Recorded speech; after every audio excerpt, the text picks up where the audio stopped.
Murphy Austin Adams Schoenfeld LLP, focusing on business law and commercial litigation, is proud to support Rob on the Road Region Rising. More information available at murphyaustin.com. And now, Rob on the Road, exploring Northern California. These women have something to celebrate. It's graduation day at Women's Empowerment, a Sacramento area nonprofit that transforms women experiencing homelessness into this: housed, employed, confident, and smiling again. Marking 20 years of service to helping the homeless recover, 1,700 plus women are now off the streets and living life with diplomas, degrees, jobs, and joy. Lisa Culp created Women's Empowerment in a closet of a thrift store 2 decades ago. Now a leading nonprofit that rescues people from the brink of losing it all. Lisa Culp joins me now on Rob at Home. Tell me about a woman's experience. And first of all, how is she selected? So when they come to the orientation, they find out about what the services are that they're here to receive. Our job, once they have decided that they want to apply for the program, is to screen for motivation. Our job is really to screen them in and not to screen them out, because that's what they've experienced most of their life. Wow, I love that. I love that shift in vision, that lens. Screen them in, not out. And we meet them where they're at. They may have one day clean and sober. They may have just fled a domestic violence relationship. They may be sleeping in their car. They may be couch surfing. They may be even outside. That's not what matters. Those are their circumstances. That's not who they are. And who they are and what they want to do with their life is what's important. How will you be able to test willingness and motivation when someone is in the midst of the storm and possibly not even thinking clearly? Right. So you're right. 89% of the women who come to Women's Empowerment have experienced domestic violence. 46% have been assaulted within the last 3 months. Wow. 73% are single moms. 60% experience mental illness. And 58% have a substance abuse history. Wow. So we know that, and what we're looking at when our social worker, and we have very well-trained social workers who are trauma-informed, to really look past the behaviors and ask them, what is it that you want to get out of this program? Are you looking for a job? We are a job readiness program with beautiful wraparound services, but we're looking to see if you want to get a job, go back to school, and if one of those two things are what you want and are willing to work hard for, then we're willing to work hard with you, because it's a rigorous program. But along with all of that rigor comes immense support, both from staff, volunteers, graduates from the program, and probably the most special support comes from each other.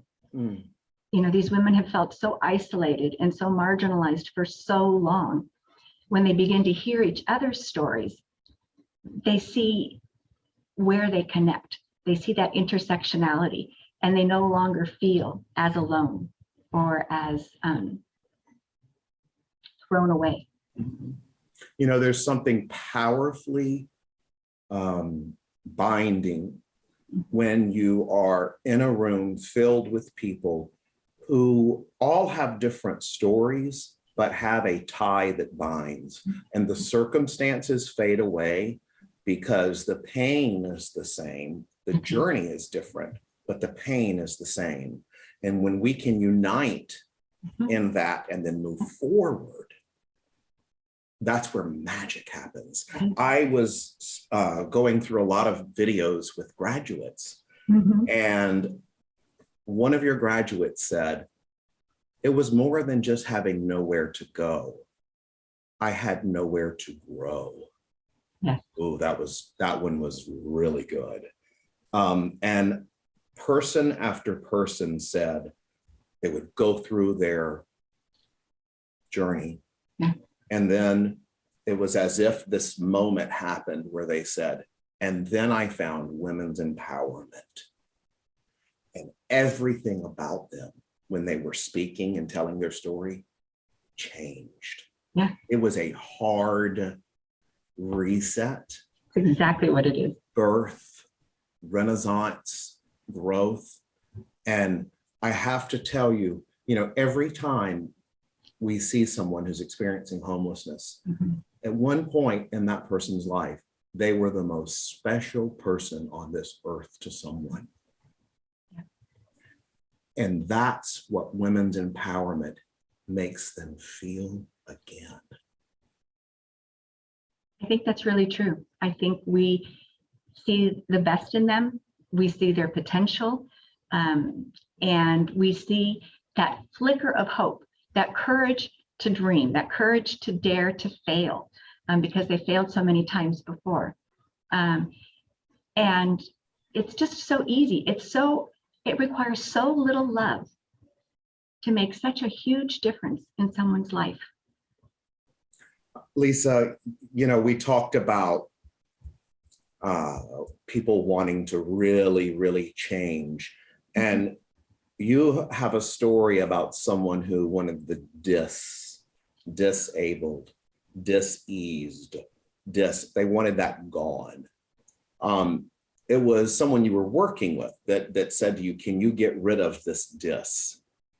Can you tell me about that?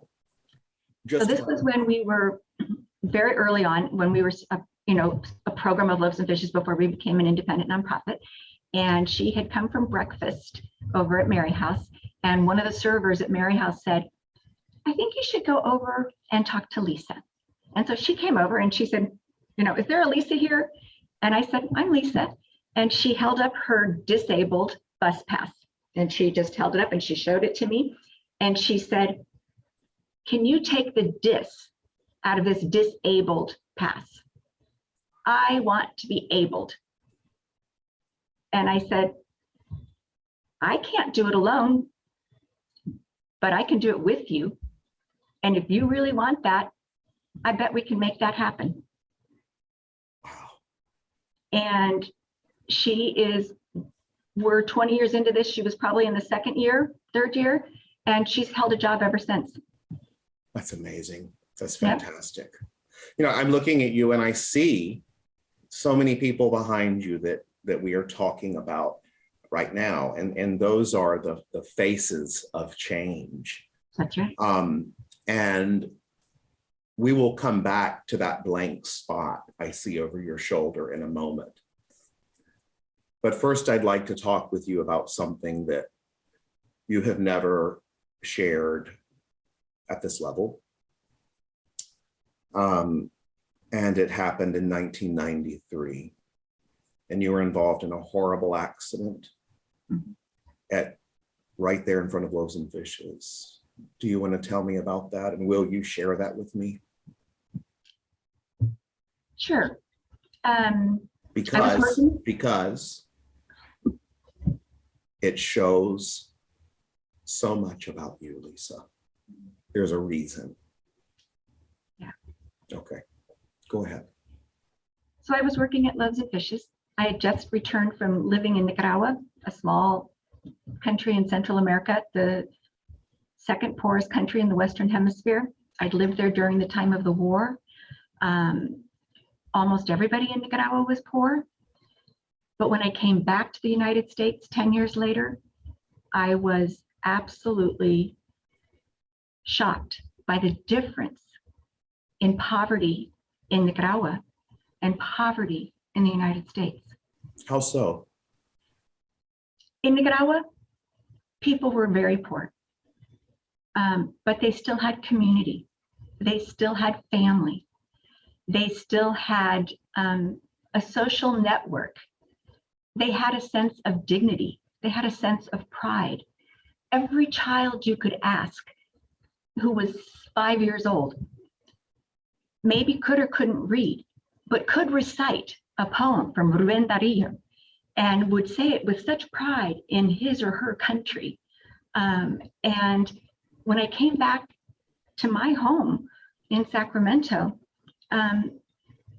the change in the numbers of people that were experiencing homelessness first was shocking. The number of women and children who were experiencing homelessness was incredibly shocking, because when I had been volunteering before I left, it was almost all men. And what they didn't have here is they didn't have community. They didn't have a sense of dignity. They felt judged, isolated, criminalized. And so that motivated me to, when I went to Loaves and Fishes and talked to people, it was really the first time, because I was in culture shock coming back to the United States, not so much when I went to Nicaragua. And by the way, there had been a revolution. I mean, all of that, you were there and went through, and then you came home and saw an entirely different layer of poverty. Yeah. And one that was far grimmer.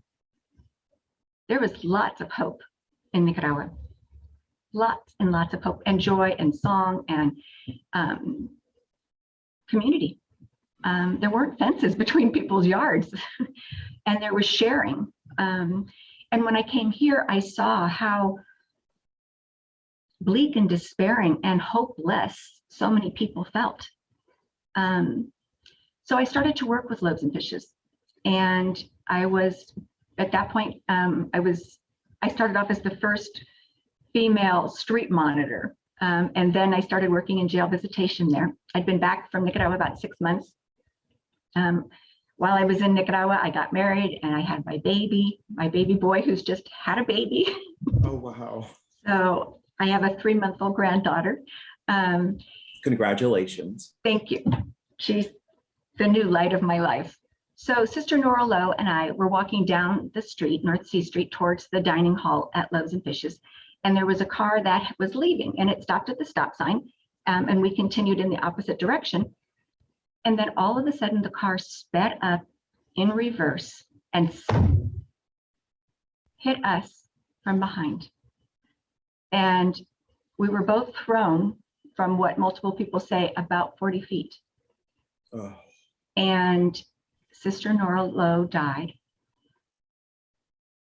And I had a serious back, neck injury, and a traumatic brain injury. And it took years of physical therapy, speech therapy, occupational therapy, water therapy, any kind of therapy you can think of, to be able to return to work. And I had set 3 goals for myself. You know, 1 was to be able to hold and play with my son. 2 was to be able to walk again. And 3 was to be able to return to work, because it's one of the best expressions of who I am. And as long as I focused on that, and Loaves and Fishes was absolutely wonderful. They let me come back 1 hour a day, then 2 hours a day. Chris and Dan Delaney let me go sleep at their house because I needed to take a nap, because it just was so much effort to process things in my brain. And it was exhausting. And so after 15 years, I could work full time. But long before I could work full time, I started to talk to the leadership at Loaves and Fishes, and I said, survival services are so critical for every woman, man, and child who comes here. And Loaves and Fishes does a beautiful job of that. But that revolutionary part of myself wanted a pathway out of homelessness, out of poverty, for the women and children I was working with. Could you have ended up? Pardon? Could you have ended up in the same situation after the accident? Yes. What happened was my husband had to leave his job, quit his job, so he could take care of me and our baby. The only income we had was from workers' compensation, which was pretty pathetic. And the house that we were renting our landlord told us he was putting up for sale. We had no money, no credit. We'd only been back a few months. And I looked at my family and I thought, this is how it can happen. You know, I have a college degree. My husband was getting his PhD at the time. We had a beautiful, bright little boy. And we were going to be without a place to live. And I was terrified because not only I'd been working with people who were homeless, and I have a tremendous amount of empathy and I could feel that, but I'd never felt like what it could be for me. Living in a war zone was less scary than being homeless on the streets of Sacramento. Wow. Fortunately, yeah. Fortunately, I have family in Sacramento, and they let us come live with them until we could get enough money saved to move into an apartment. Lisa, I first have to just say how sorry I am that you had to endure such a horrific experience, and for the loss of your friend and coworker, Sister Nora. Do you remember the accident? No, I was hit from behind. I'm blessed not to have flashbacks. I remember bits and pieces. Nothing an hour before. Only an hour before I could remember. And then I remember waking up in the emergency room at UC Davis Hospital when they were stitching my head. And I kept asking, where's my baby?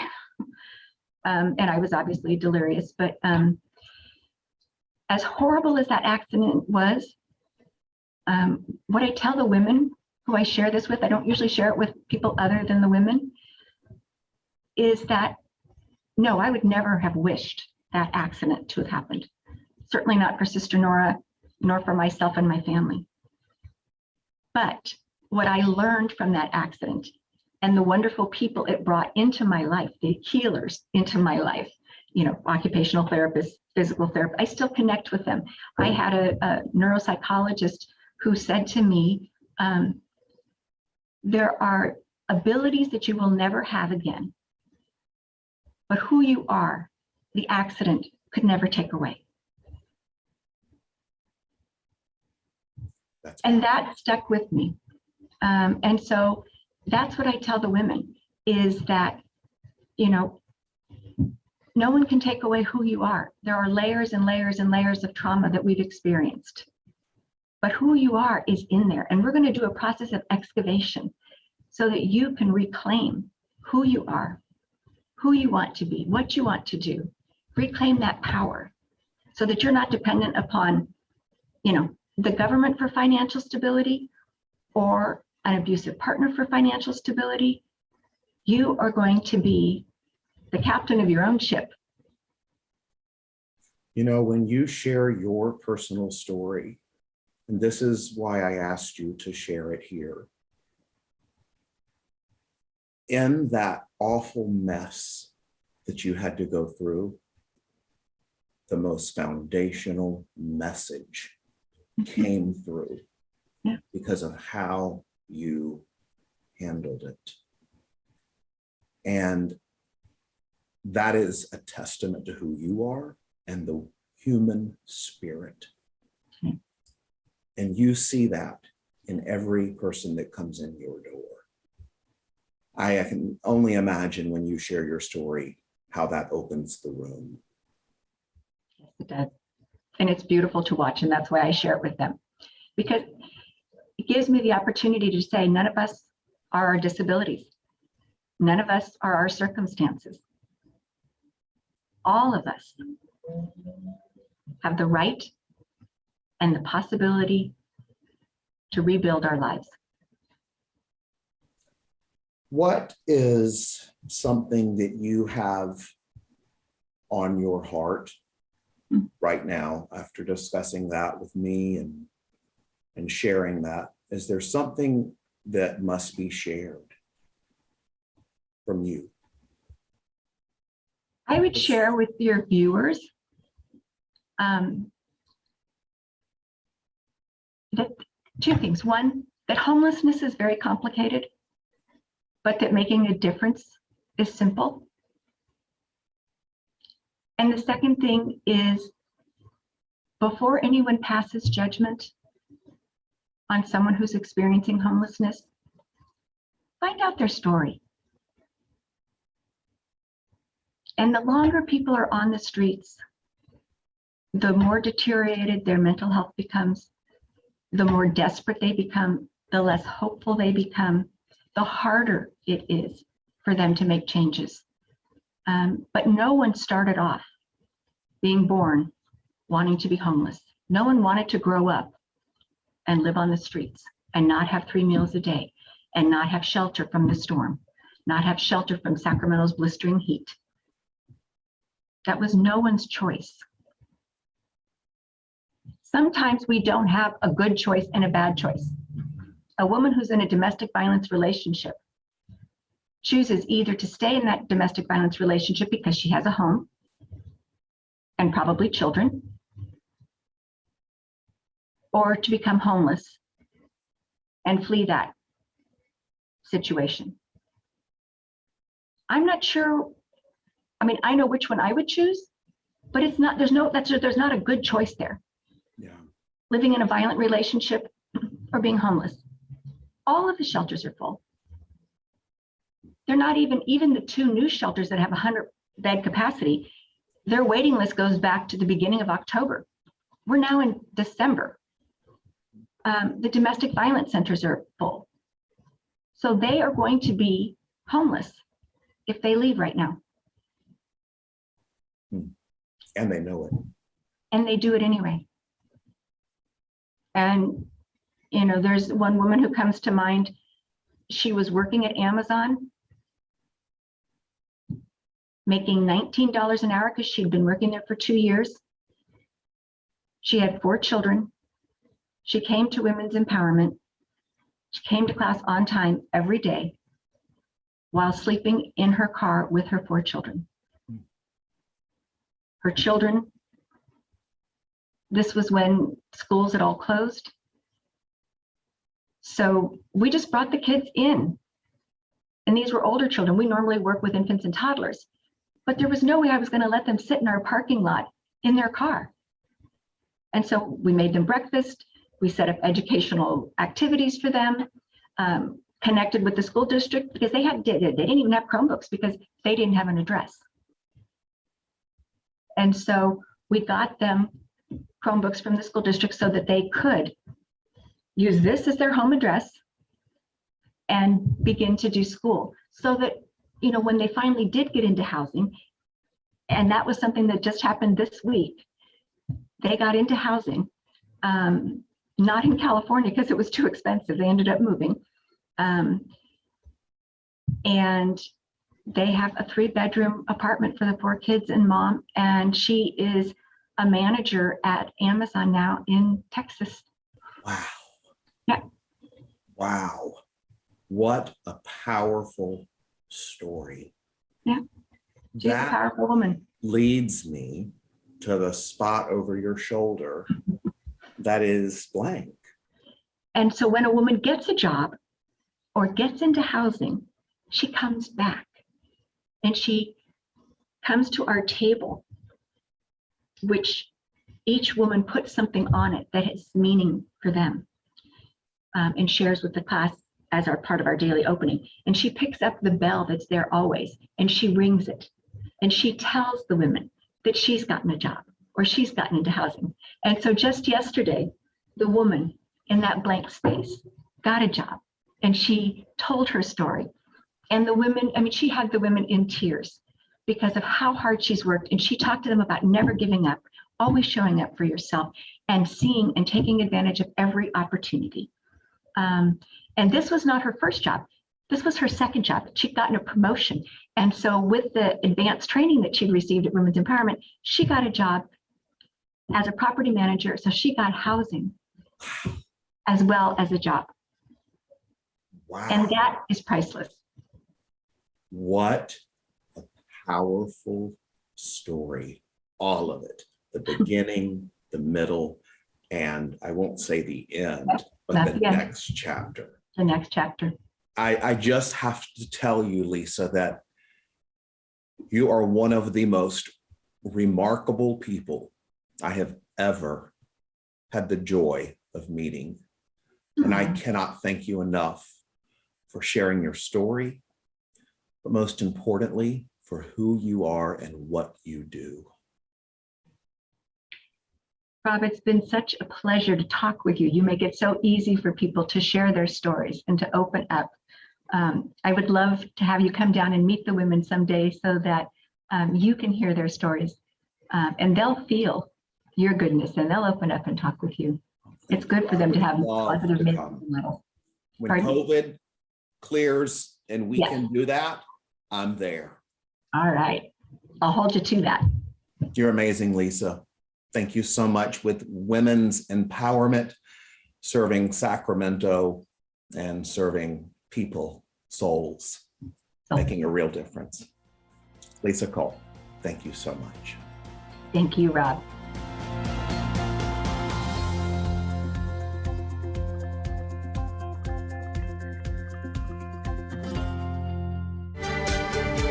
Murphy Austin Adams Schoenfeld LLP, focusing on business law and commercial litigation, is proud to support Rob on the Road, Region Rising. More information available at murphyaustin.com.